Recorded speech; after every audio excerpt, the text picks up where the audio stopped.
기도하겠습니다. 주님은 우리를 한 번도 버리신 적이 없습니다. 주님은 우리를 한 번도 외면하신 적도 없습니다. 주님은 항상 우리 곁에 계시며 우리를 영원히 사랑하시고 다시 오셔서 우리를 하나님의 나라로 데리고 가십니다. 그것이 우리에게 소망이요 희망입니다. 주여 아버지, 세상을 바라보지 말고 주님을 바라보게 하소서. 주여 어두웠던 그 날들을 바라보지 말고 오늘 이 캄캄한 시대를 바라보지 말고 이 어둠 가운데 빛나는 별을 바라보게 해 주시옵소서. 우리 주 예수 그리스도의 이름으로 간절히 기도드렸습니다. 아멘. 오늘서부터는 사무엘 상하가 시작됩니다. 그래서 사무엘과 다윗의 이야기인데 제가 전체 제목을 다윗의 천년 왕국 사무엘 상하 이렇게 정했습니다. 세상은 두 가지의 방향이 있습니다. 헬레니즘과 헤브라이즘이라고 말을 하죠. 그래서 하나님을 지우고 사탄을 왕으로 섬기고 사탄이 영원한 통치와 지배를 하는 사탄의 제국으로 흘러가는 방향, 이것을 사상적으로 우리는 헬레니즘이라고 부르죠. 인본주의, 철학주의, 다원주의의 뿌리가 되는 것이 바로 헬레니즘이 되는 것입니다. 또 하나의 인류의 거대한 물결은 사탄의 나라를 멸망시키고 하나님의 통치와 지배를 통하여 하나님의 나라를 세우는 방향이죠. 그것을 사상적으로 헤브라이즘이라고 부르죠. 하나님 중심 유일신 사상이 뿌리가 돼서 이론론적인 통합적인 세계관을 형성하게 되는 것이죠. 이 헬레니즘과 이 헤브라이즘이 두 영적인 세계가 전쟁을 펼치는 것이 인류의 역사입니다. 그래서 모든 공부를 하는 학문을 하는 사람들은 인류의 역사는 곧 전쟁의 역사다 라고 말을 하죠. 전쟁을 빼놓고는 인류의 역사를 설명할 수가 없어요. 이 사람과 이 사람이 싸우고 이 나라와 저 사람이 싸우는 그 원인을 깊이 들어가면 다 종교예요. 종교. 그 종교를 다시 또 깊이 들어가면 하나님과 사탄의 싸움이 있는 거죠. 그래서 창세기부터 요한계시록까지 인류의 통치 역사를 한눈으로 살펴보면 이렇게 됩니다. 특별히 선택을 받은 선지자의 시대가 끝나고 부름을 받은 사사들의 시대가 끝나고 사람들이 왕이 되는 사람들의 왕의 시대가 열리고 그 다음에 사탄이 세운 음녀와 짐승의 시대가 열리고 그 다음에 마지막에 사탄이 직접 다스리는 사탄 통치의 시대가 열려지는 것이 인류 전체의 역사가 되는 거죠. 이것이 인류 역사인데 이 속에서 하나님의 왕국이 끊임없이 세워져 가게 되는 겁니다. 그래서 마지막에 사탄이 내가 승리했어, 내가 모든 하나님의 사람을 죽이고 나의 나라를 만들었어 하는 그 순간에 예수 그리스도의 재림을 통해서 사탄의 제국이 무너지고 예수님께서 왕이 되시는 사탄은 무적행으로 돌아가는 천년 왕국이 열려지게 된다 하면서 이제 성경은 끝나게 되는 거야. 이게 이제 절대 변하지 않는 인류의 역사죠. 근데 우리의 눈에 현상적으로는 항상 사탄이 승리하는 것처럼 보인단 말이죠. 지금 여러분 우리나라를 보십시오. 누가 승리하는 것처럼 보입니까? 사탄이 승리하는 것처럼 보이죠. 교회는 점점 핍박과 박해를 받게 되는 것처럼 보이고 사탄이 승리하는 것처럼 보이고 진리는 훼손되고 거짓된 이론들과 사상이 승리하는 것처럼 보이고 하나님의 세계는 무너지고 사람이 승리하는 것처럼 보이죠. 근데 인류의 역사 전체를 살펴보면 사탄이 승리하는 것처럼 보여지는데 모래 위에 쌓은 제국이기 때문에 비바람이 불고 창수가 나면 하루아침에 무너지는 거예요. 든든한 반석 위에 서 있을 수가 없기 때문에 마치 토끼와 거북이랑 비슷해요. 토끼가 이겼네. 아유, 거북이 안 되겠어. 아유, 토끼가 승리하겠네. 진짜 눈에 그렇게 보여요. 근데 토끼의 장점이 뭐냐? 교만이에요, 교만. 자기 잘난 척이에요. 자기 자랑이에요. 그 중간에 자기가 그냥 꼬리내 버리는 게 너무 재미가 없어.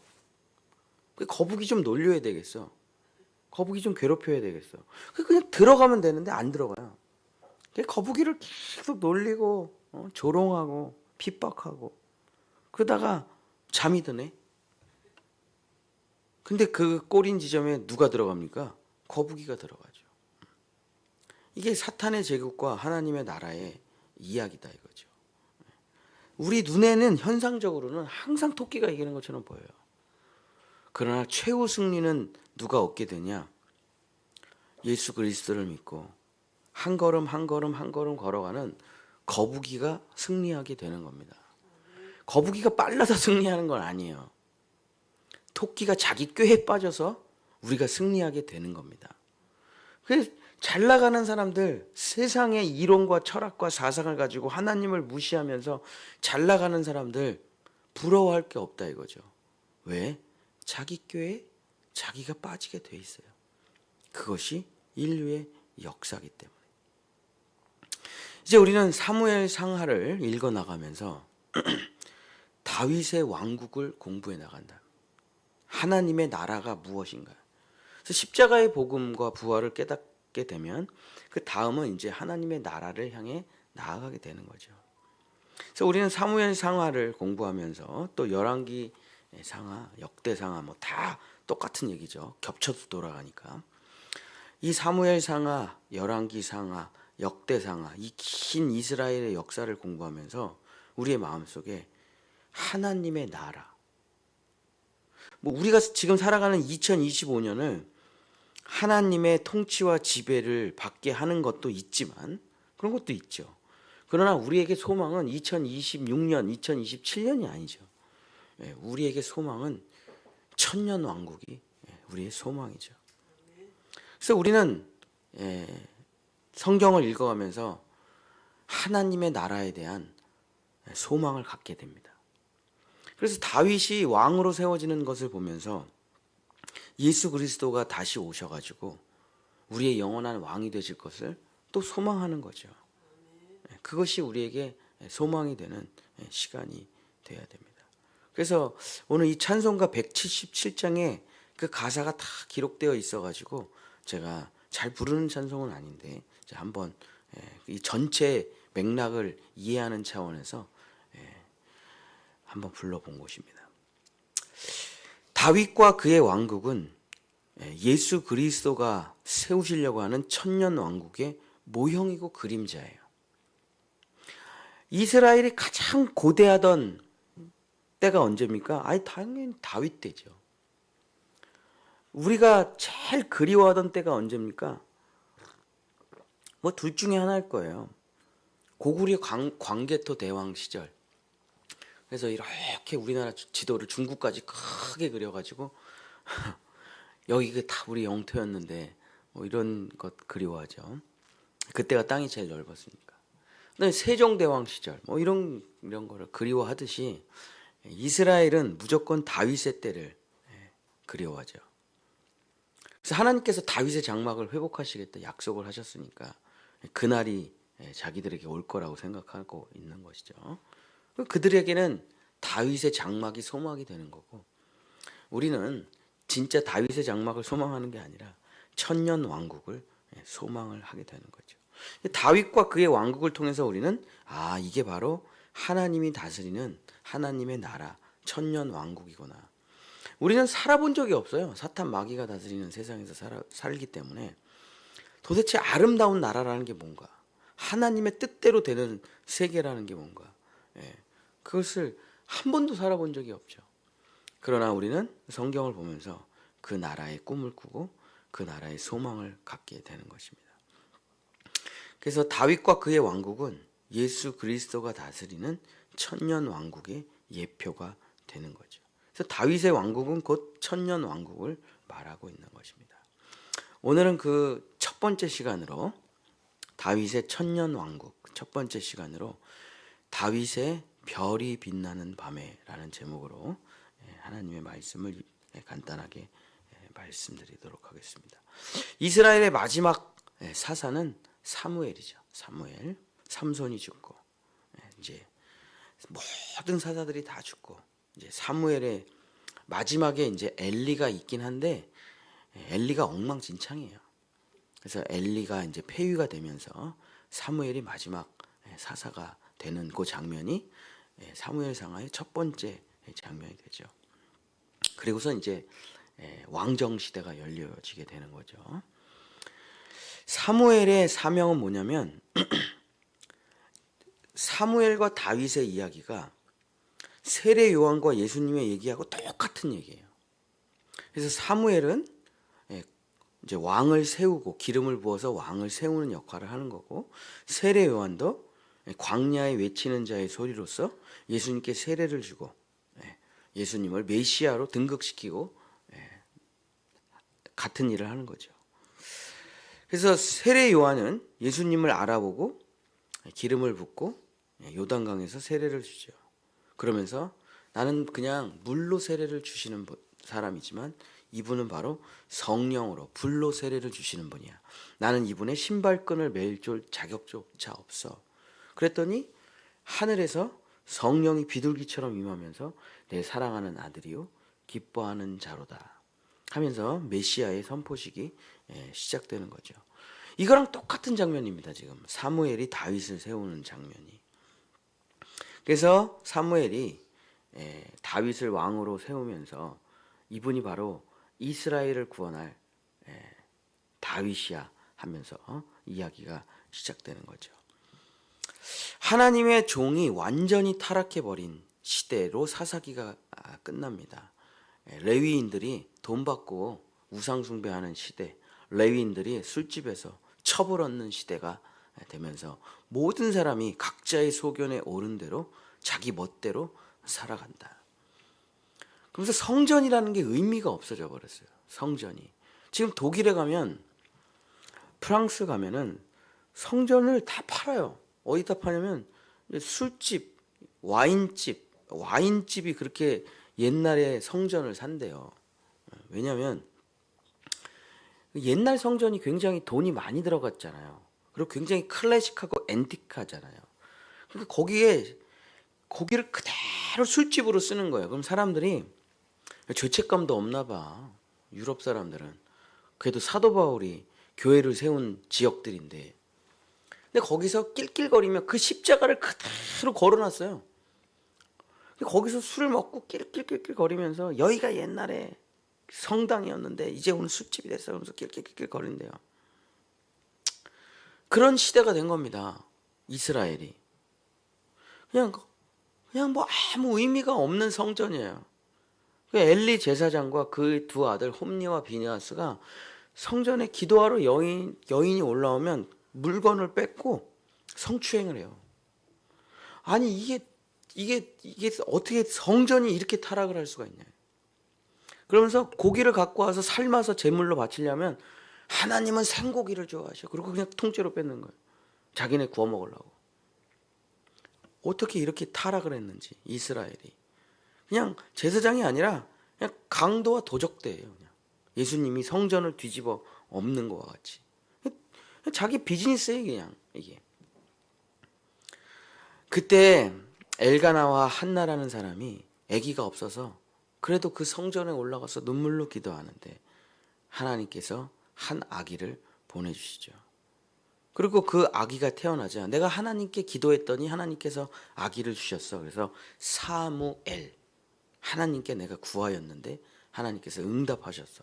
내가 아기를 낳았도다. 그 사무엘이란 이름을 짓고 그 아기를 이렇게 끌어안고 있는데 하나님께서 뭐라고 말씀하시냐. 사무엘상 2장 10절입니다.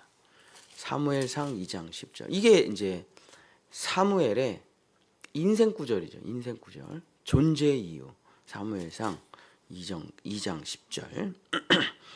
여호와를 대적하는 자는 산산이 깨어질 것이라. 하늘에서 우레로 그들을 치시리로다. 여호와께서 땅 끝까지 심판을 내리시고 자기 왕에게 힘을 주시며 자기의 기름 부음을 받은 자의 뿔을 높이시리로다 하니라. 자기의 왕에게 힘을 주는 사람, 기름 부음을 받은 자의 뿔을 높이 드는 사람으로 사무엘이 부름을 받는 거죠. 마치 세례 요한처럼. 그래서 사무엘은 가장 어두웠던 시기에, 희망이 없는 시기에 다윗을 이스라엘의 왕으로 세우는 역할을 합니다.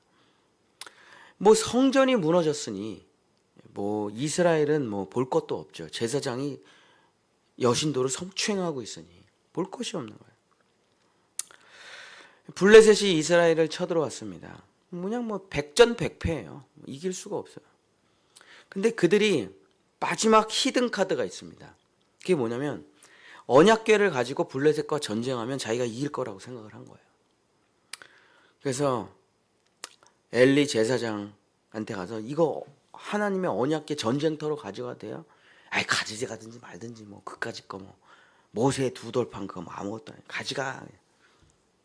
그래갖고 전쟁터로 하나님의 언약궤를 가지고 갑니다.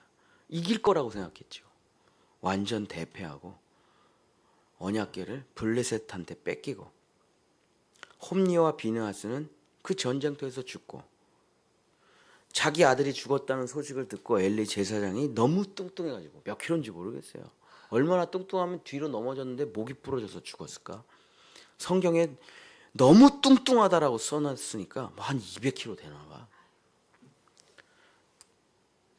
그랬더니 뒤로 넘어지면서 목이 부러져가지고 그냥 그날로 전쟁은 이스라엘의 전쟁은 패하고 언약궤는 뺏기고 홈리와 비느하스 엘리가 그냥 그날로 다 죽었습니다.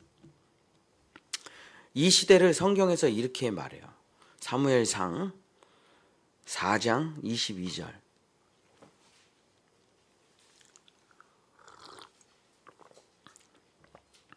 사무엘상 4장 22절. 또 이르기를 하나님의 궤를 빼앗겼으므로 영광이 이스라엘에서 떠났다 하였더라. 하나님의 영광이, 하나님의 임재가, 하나님의 은혜가 떠났다. 이 세상에서 가장 비참한 인생이 어떤 인생이냐? 하나님과 관계를 끊은 인생이죠. 나는 내 힘으로 살 거야. 그게 죄예요, 그게 죄예요. 하나님은 본인은 관계를 안 끊으세요. 왜냐하면 자기 스스로 혼인서약서에 서명을 했기 때문에. 우리가 결혼할 때 혼인서약을 하지.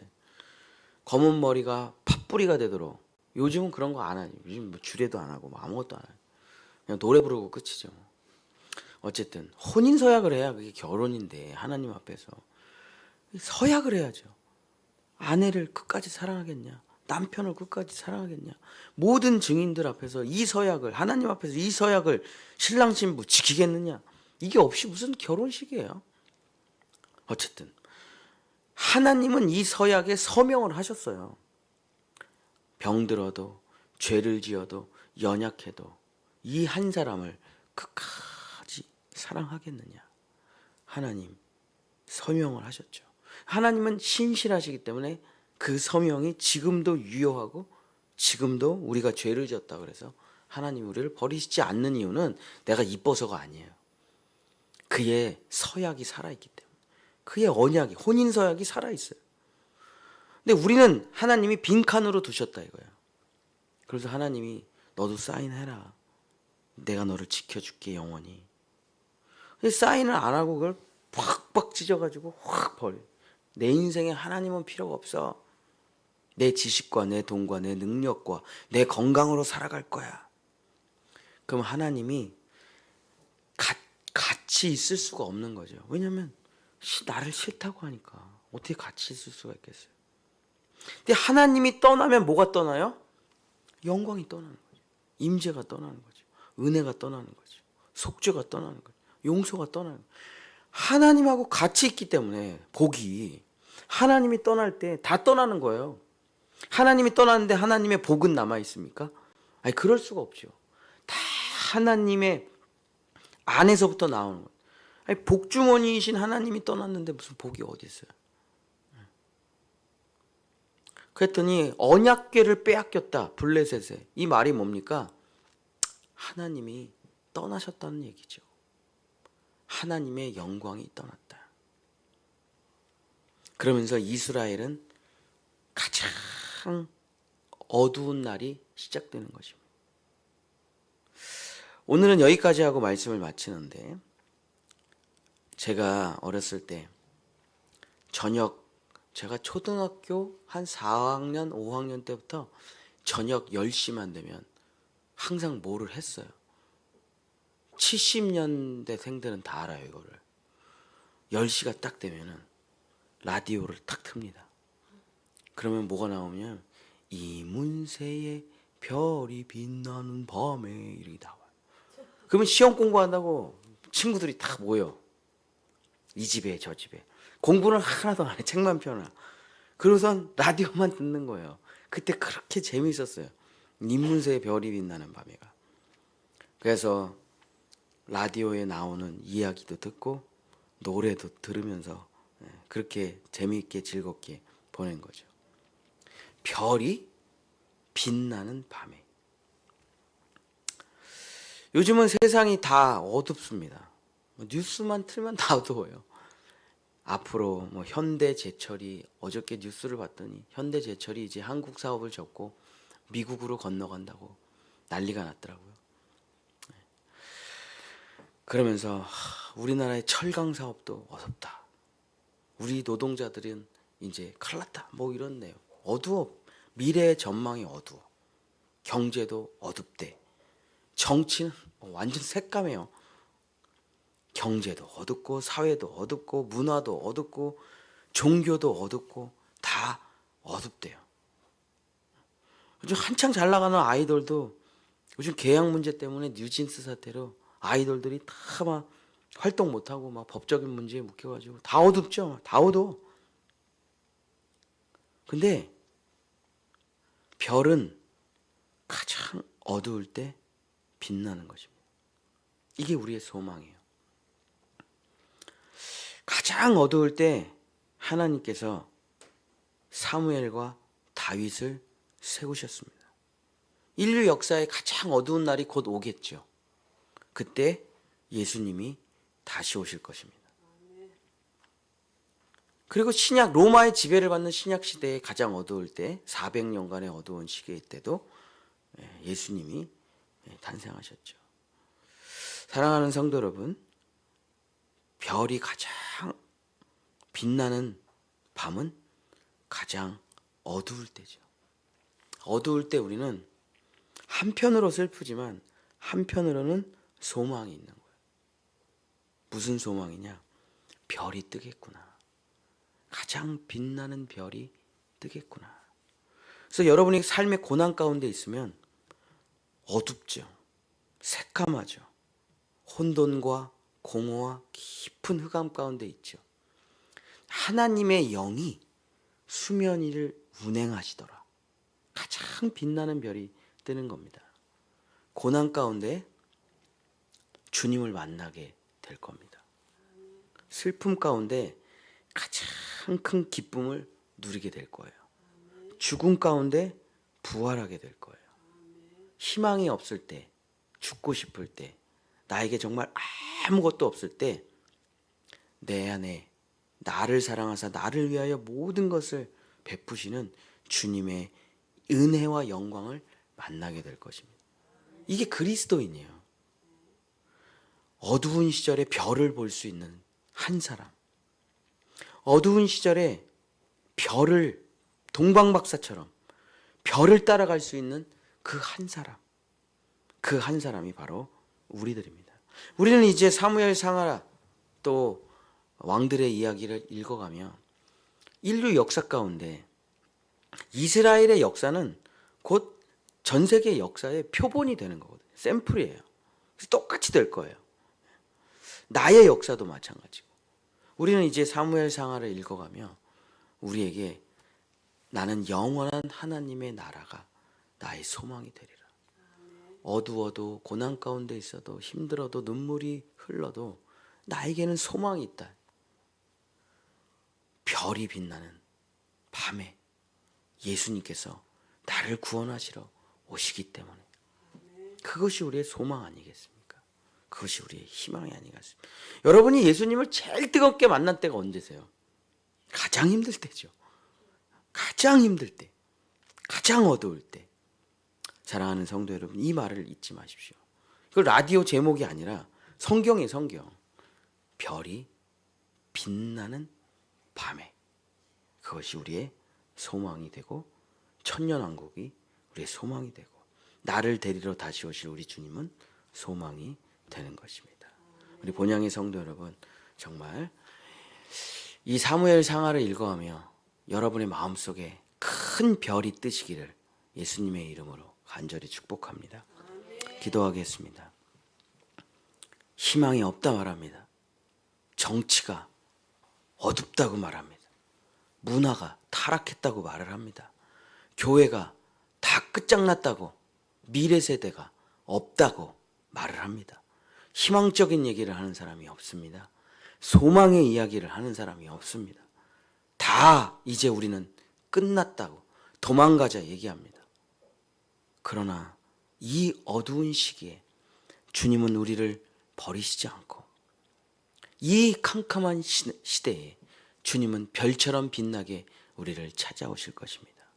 우리의 소망은 사람이 아니고 우리의 소망은 문화도 아니고 우리의 소망은 종교가 아니라 우리의 소망은 나의 가장 빛나는 별 예수 그리스도임을 믿사오니 주님은 나를 포기하시지도 아니하시고 버리시지도 아니하시고 가장 힘들 때 나를 구하러 오시는 나의 사랑하는 구원자 되심을 내가 믿사오니 주여 이 나라를, 이 어두운 나라를, 이 어두운 시대에 가장 빛나는 별이 되어 악한 마귀 권세들은 자기 꾀에 자기가 빠지게 하시고 진리는 저 하늘에 높이 떠 항상 우리를 승리 가운데로 인도하여 하나님의 나라가 다시 세워질 수 있도록 역사하여 주시옵소서.